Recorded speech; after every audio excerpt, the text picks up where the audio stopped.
नमस्कार दोस्तों, आज की यह जानकारी देश के सभी पेंशन धारकों के लिए बहुत ज़रूरी होने वाली है। अगर आपके परिवार में कोई बुजुर्ग, विधवा महिला, दिव्यांग व्यक्ति पेंशन ले रहा है, तो यह वीडियो बिल्कुल भी हल्के में मत लीजिए, क्योंकि सरकार अब धीरे धीरे पेंशन सिस्टम में नए नियम लागू कर रही है, जिसका सीधा असर आपकी पेंशन पर पड़ सकता है। इस समय देश के कई राज्यों में हज़ारों लोगों की पेंशन रुकी हुई है और कई लोगों के खाते में महीनों से पैसा नहीं पहुंचा है। ऐसे में जो नए नियम सामने आए हैं उन्हें समझना हर पेंशन धारक के लिए बहुत ज़रूरी हो गया है। आप चाहे बिहार, उत्तर प्रदेश, मध्य प्रदेश, राजस्थान, हरियाणा या किसी भी राज्य से पेंशन लेते हो, अब लगभग हर जगह नियम सख्त किए जा रहे हैं। इसीलिए समय रहते सभी ज़रूरी दस्तावेज अपडेट कराना बेहद ज़रूरी हो गया है। अब ज़रा सोचिए, अगर अचानक आपसे कहा जाए कि अब तक जो डॉक्यूमेंट आप इस्तेमाल कर रहे थे अब मान्य नहीं है, तो क्या स्थिति बनेगी। कुछ ऐसे भी अभी भी कई जगह देखने को मिल रही है कि पहले पेंशन आवेदन के लिए सिर्फ आधार कार्ड काफ़ी माना जाता था, लेकिन अब सरकार की तरफ से साफ किया गया है कि आधार कार्ड केवल पहचान प्रमाण पत्र रहेगा, उम्र का प्रमाण पत्र नहीं। मतलब अब आपको अपनी उम्र साबित करने के लिए दूसरे दस्तावेज देने होंगे, जैसे जन्म प्रमाण पत्र, स्कूल की मार्कशीट या कोई ऐसा सरकारी रिकॉर्ड जिसमें आपकी जन्म तिथि दर्ज हो। यही सबसे बड़ी परेशानी सामने आती है, क्योंकि 60 साल से ज़्यादा उम्र वाले बहुत से लोगों के पास ना तो पढ़ाई से जुड़े कोई दस्तावेज है, ना जन्म प्रमाण पत्र है। पहले के समय में ऐसे रिकॉर्ड बनवाना आम बात नहीं थी। इसी वजह से कई लोगों के आवेदन रिजेक्ट हो रहे हैं और कई जगह फॉर्म वापस किए जा रहे हैं, क्योंकि लोग सिर्फ आधार कार्ड के भरोसे आवेदन कर रहे थे।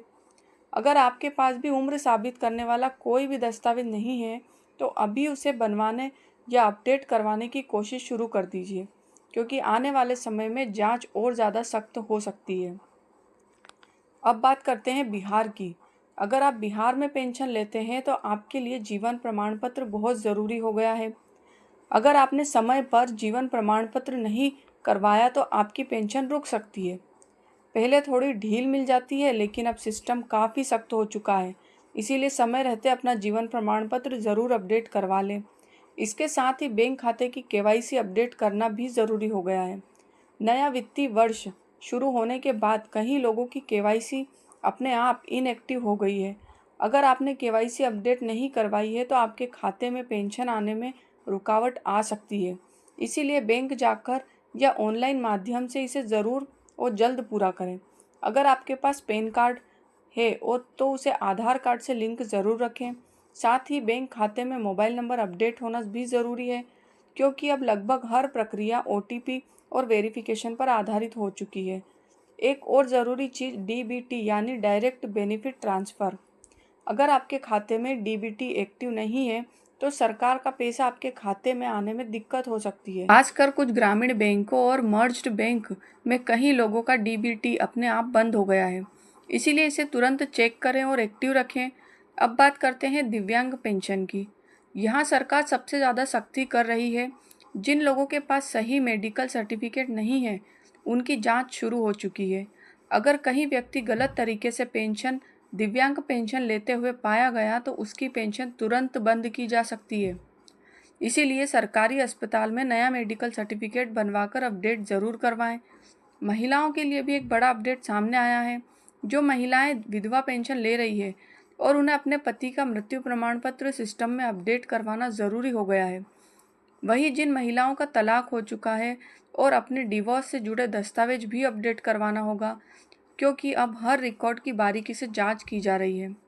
आने वाले समय में पेंशन सिस्टम में और बड़े बदलाव देखने को मिल सकते हैं। कई राज्यों में पेंशन राशि बढ़ाने की तैयारी चल रही है। कुछ जगह पर 1500 से 4500 तक बढ़ाने की चर्चाएं हैं।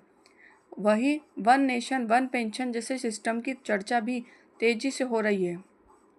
आने वाले समय में आपकी पेंशन 4500 तक हो सकती है।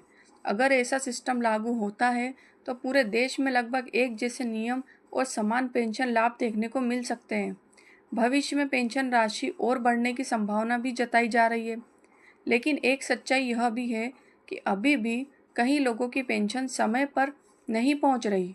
कहीं फंड की कमी, कहीं डाटा में गड़बड़ी, कुछ मामलों में तो जिंदा लोगों को रिकॉर्ड में भी मृत दिखाया गया। फिर वही लोग CSC सेंटर जाकर खुद को जिंदा साबित करने में लगे हुए हैं। इसीलिए अब सबसे ज़रूरी बात यही है कि अपने सभी दस्तावेज सही रखें, चाहे नाम में गलती हो, उम्र में या बैंक डिटेल में, सब कुछ समय रहते सही करवा लें। दोस्तों, अब यहाँ एक और बड़ी जानकारी सामने निकल कर आ रही है। कई राज्यों में सरकार अब पेंशन धारकों को दोबारा फिजिकल वेरिफिकेशन भी शुरू कर सकती है, यानी सिर्फ ऑनलाइन रिकॉर्ड के भरोसे काम नहीं चलेगा। कई जगह अधिकारियों की टीम घर घर जाकर जांच भी कर सकती है कि वास्तव में पेंशन लेने वाला व्यक्ति पात्र है या नहीं। इसके अलावा सरकार अब फर्जी लाभार्थियों पर भी सख्त कार्रवाई करने की तैयारी में है। जिन लोगों ने गलत दस्तावेज लगाकर गलत जानकारी देकर पेंशन शुरू करवाई थी, उनके रिकॉर्ड दोबारा चेक किए जा रहे हैं। अगर जांच में गड़बड़ी मिली तो सिर्फ पेंशन बंद नहीं होगी, बल्कि रिकवरी और कानूनी कार्रवाई भी हो सकती है। अब एक और ज़रूरी बात समझ लीजिए कि बहुत सारे लोग यह गलती करते हैं कि बैंक खाता बदलने के बाद नई जानकारी अपडेट नहीं करवाते। ऐसे में पेंशन पुराने खाते में चली जाती है, फिर ट्रांजैक्शन फेल हो जाता है। इसीलिए अगर आपने नया बैंक खाता खुलवाया है तो तुरंत पेंशन विभाग में और बैंक में दोनों जगह जानकारी अपडेट ज़रूर करवाएं।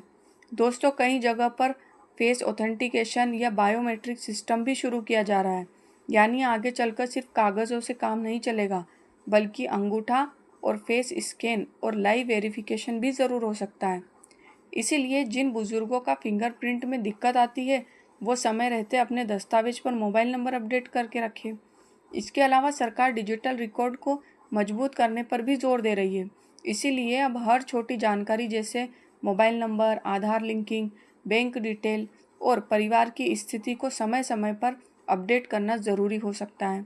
अगर आप लंबे समय तक रिकॉर्ड अपडेट नहीं करेंगे तो सिस्टम अपने आप आपकी पेंशन को होल्ड भी कर सकता है। एक और बड़ी चर्चा यह भी चल रही है कि आने वाले समय में पेंशन राशि सीधे राज्य और केंद्र सरकार दोनों की संयुक्त योजना के तहत दी जा सकती है।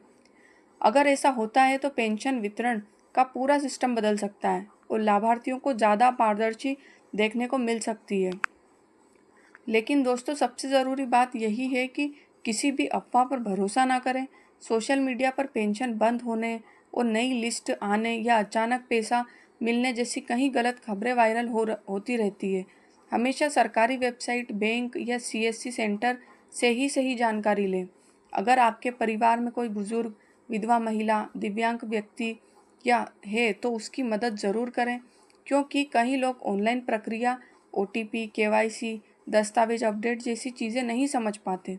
इसी वजह से उनकी पेंशन रुक जाती है। तो दोस्तों, उम्मीद है कि आज की ये पूरी जानकारी आपके लिए उपयोगी रही होगी। अगर वीडियो पसंद आया हो तो इसे ज़्यादा से ज़्यादा लोगों तक शेयर करें, ताकि कोई भी पेंशन धारक जानकारी की कमी के कारण परेशान ना हो। तो मिलते हैं अगली वीडियो में नई जानकारी के साथ। Thank you so much for watching.